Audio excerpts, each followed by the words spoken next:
The U.S. Embassy in Harare stopped processing visas for travelers other than diplomats and government officials on August 7th over concerns with the Zimbabwean government. The concerns have not been specified, though. There's been no official response from Zimbabwe's government. We did try to reach out to officials from the Ministry of Foreign Affairs, but have had no responses yet. This latest measure, though, is likely to deal a blow to Zimbabwe's effort to rekindle relations with the U.S. The decision has immediately affected Zimbabweans planning to travel to the U.S. for studies, business and tourism.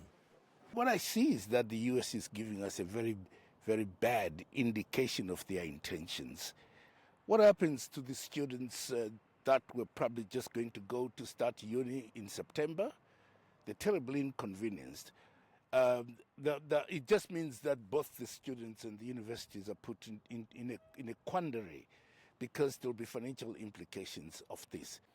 The potential macroeconomic consequences have been dismissed.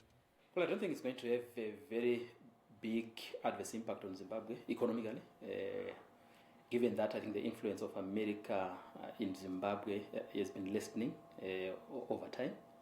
America is not one of our biggest trading partners, and we are also not getting a lot of investments from America.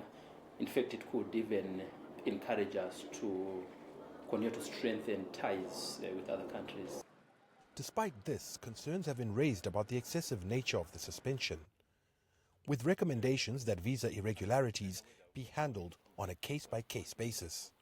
Visa application processes are very open and transparent, and if there are any issues about whether or not the rules have been violated, I think there are certain procedures that can be followed through. Creating an overall ban of travelers, of tourists, of students, I think it's being too being heavy-handed. The U.S. Embassy here has not given any indication on when services will resume, leaving those with ties to and plans to travel to the U.S. soon in limbo. Farai Mwakutya, CGTN, Harare, Zimbabwe.